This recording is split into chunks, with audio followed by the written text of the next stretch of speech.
ये टीके के सारे हैं। ये वाला ये इलेक्ट्रिसिटी बिल है,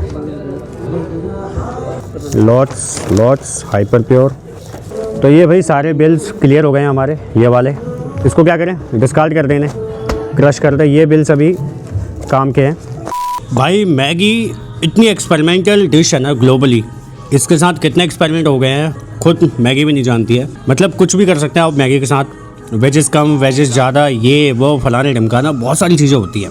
मैं प्रेफर करता हूँ कि मैगी मैं खुद बनाऊँ, बिकॉज़ मुझे हल्की कच्ची चाहिए होती है। बहुत लोगों को हल्की बॉयल पसंद है, हल्की सूपी पसंद है। तो अपना किचन है, अपना रेस्टोरेंट है, तो बस ये प्रिविलेज है कि खुद मैगी बना लेता हूँ अपनी।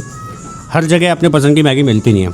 और भाई साहब सर्दियों में मैगी खाने का अपना एक अलग मज़ा है। और अभी जस्ट हमने सारे बिल सेटल किए न्यू ईयर की प्रिपरेशन के बाद। अब जाके हमें टाइम मिला है कि अब हम सारे वेंडर्स के बिल खोल के देख रहे हैं, सबकी पेमेंट डन कर रहे हैं। और ऑलमोस्ट हमारे सारे वेंडर्स पिछले साल के सब क्लियर हो चुके हैं। अब अगर बात करें हमारी पूरी तैयारी की जो हमने न्यू ईयर की करी थी क्रिसमस के बाद, तो हमारी तैयारी एक्सीलेंट थी। और हमने जो मतलब एम किया था वो भी पूरा अचीव किया।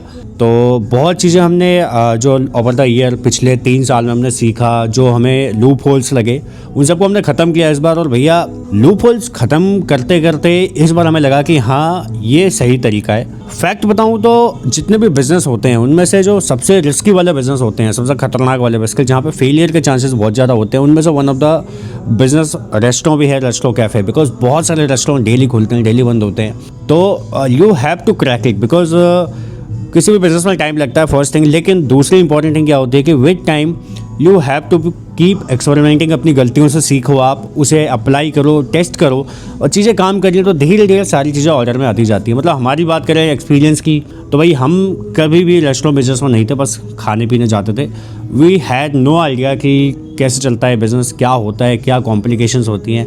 लेकिन ओवर द टाइम हमने सारी पहेलियों को सुलझाते काफ़ी हद तक हम करेक्शन पॉइंट पे आ गए हैं। तो मैं आपको दिखाता हूँ कुछ चीज़ें जिन्होंने हमें बचाया और हमें हेल्प किया हमारे टारगेट को अचीव करने के लिए। इस बार हमने 1000+ कस्टमर्स को न्यू ईयर पे कैटर किया, मतलब सिर्फ 1 जनवरी को। कैसे किए, किन चीज़ों ने बचाया वो बताता हूँ। हो सके तो आपके पास जब कभी ऐसा रश हो, डू अप्लाई दीज थिंग्स। तो भाई उसके लिए मैं आपको लेके चलता हूँ अपने किचन में, बिकॉज सारा जो सेटअप है वो मेरे किचन में है। तो किचन से हम शुरू करेंगे और वहाँ से मैं बताऊंगा आपको कि कैसे चीज़ें फिक्स करी हमने। हम अपने यहाँ पे जितनी भी क्रॉकरी यूज़ करते हैं वो सैरेमिक यूज़ करते हैं। ये देखो यहाँ पे सारे सैरेमिक क्रॉकरीज हैं। अगर आप इधर देखो, इधर भी पूरे कलेक्शन है, ये सारे सैरेमिक है यहाँ पे, अलग अलग शेप के, डिज़ाइन के। तो भाई आप यहाँ कहोगे कि सैरेमिक बर्तन का क्या यूज़ है, मतलब इससे सेल कैसे इम्पैक्ट हुई। और कुछ चीज़ें मैं कलेक्ट कर लेता हूँ, फिर वापस चलते हैं और वहाँ पर आपको दिखाता हूँ सारी चीज़ें। ये उठा लेता हूँ, इन सबकी जो लॉजिक है ना वो मैं आपको बताऊँगा। इसके अलावा और भी कुछ सामान है, जैसे ये देख लो आप, प्लेट्स, ठीक है, ये भी उठा लेते हैं। ये हमारा वेयर हाउस है, स्टोर हाउस, सॉरी। ये क्या है, हाँ ये चाहिए अपने को, इसे उठा लेते हैं। चलो कट्टा ले चलते हैं, पहले सारा सामान कलेक्ट करते हैं। नहीं, बाहर बैठते हैं, बाहर मज़ा आएगा। ये हो गया, ये हो गया, ये हो गया, इसे भी ले चलते हैं। फिर हम लॉजिक की बात करेंगे यहाँ पे। तो भाई सारा सामान एक एक करके मैं यहाँ लगाता हूँ और आपको दिखाता हूँ कि किस तरीके से हमने अपनी न्यू ईयर को बचाया और कैसे हमने अपनी टारगेट को अचीव किया। हम यूज़ करते हैं सैरेमिक, जो मैंने आपको अभी किचन में दिखाया था। सारी क्रॉकरी हमारी सैरेमिक की होती है, ग्लासेस होती हैं। लेकिन न्यू ईयर पे हमारे पास वेटिंग बहुत ज़्यादा रहती है। एंड सबसे मेन चीज़ क्या होती है किसी भी सेल में, कि जितनी जल्दी आप डिलीवरी कर पाओ उतनी ही आप अपने सेल को एनहेंस कर पाओगे। तो हमने इस बार सबसे ज़्यादा फोकस किया, जो हमारा प्राइम फोकस था वो था डिलीवरी पे। दैट मीन्स कि कस्टमर जब भी ऑर्डर दे रहा है विदिन 5 to 10 मिनट्स खाना उसके पास पहुंचना चाहिए। दूसरा स्टेप, खाना पहुंचने के बाद कस्टमर जल्दी उसे ग्रैब करे, खाए, और उतनी ही जल्दी अगर टेबल खाली होती है तो हम दूसरे कस्टमर को वो टेबल दे पाएंगे। और इस तरीके से हम जितने नंबर ऑफ़ टेबल्स अपनी इंक्रीज़ कर पाएंगे उतना ही हम सेल को एनहेंस कर पाएंगे। तो हमने क्या किया, सबसे पहले हमने जितनी भी क्रॉकरी थी सैरेमिक सबको हटाया, बिकॉज जितना भी मैन पावर बर्तन को धोने में लगता है वहाँ पे जो टाइम वेस्ट होता है उस मैन पावर को हमने यूज़ किया डिलीवरी में, कस्टमर हैंडलिंग में, ऑर्डर प्रिपरेशन में। तो सबसे पहले उन सारी चीज़ों को हटा के हमने डिस्पोजल्स यूज़ किए, मतलब इस तरीके के अच्छे डिस्पोजल, बिकॉज हमारे कैफ़े की रेपुटेशन है। और आप इसकी जगह सिल्वर प्लेट या कोई भी गंदा मतलब लो क्वालिटी का डिस्पोजेबल चलाओगे तो आपके कैफ़े की जो इमेज है उसको भी हैम्पर होगा। तो यू हैव टू एश्योर कि भाई आप कुछ भी चेंजेस ला रहे हो तो आपके स्टैंडर्ड को मीट कर रहा हो। तो हमने अच्छी क्वालिटी के, हल्के महंगे होते हैं लेकिन अच्छी क्वालिटी के डिस्पोजल्स इंप्लीमेंट किए। उसके अलावा जितनी भी सर्विंग थी उसके लिए हम अलग अलग डिस्पोजेबल्स लेके आए, जैसे कि ये यहाँ पे आपको दिखाता हूँ। वेल तो ये हमने अलग अलग शेप के 700 ml, 750 ml, 900 ml 3 अलग अलग साइज़ के डिस्पोजेबल्स चलाए। ये क्या है, यूज़ एंड थ्रो है, मतलब खाना इसमें डाला, सर्व किया, कहीं लीकेज नहीं होती, कुछ लीकेज नहीं होती। इसकी जगह हम सस्ते वाले डिस्पोजल भी यूज़ कर सकते थे, लेकिन ये एक स्टैंडर्ड को मीट करता है। दोबारा मैंने वही वाली बात बोली।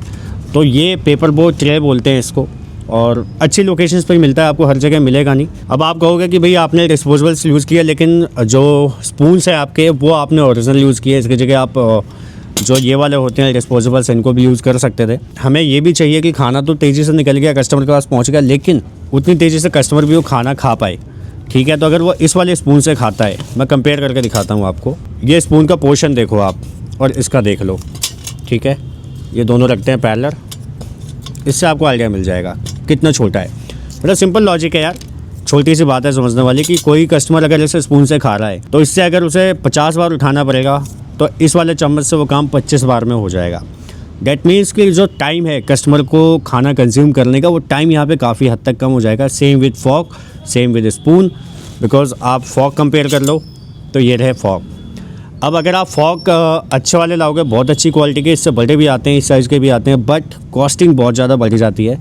तो ये मैनेजेबल है, बिकॉज़ ये हमारे पास काफ़ी स्टॉक में था, और ये वॉश करने में ज़्यादा टाइम नहीं लगता है। एक पॉइंट और है इम्पॉर्टेंट, कि क्रॉकरी जो है ना, उसको आप सर्व करोगे तो आपको एक बंदा सर्व करने के लिए चाहिए। चलो वो तो इस केस में भी लगेगा, डिस्पोजल में भी, लेकिन यहाँ पे आपको 2-3 बंदे चाहिए उसको धोने के लिए, बिकॉज उतनी फ्रिक्वेंसी से वो धुलने चाहिए और बाहर आने चाहिए।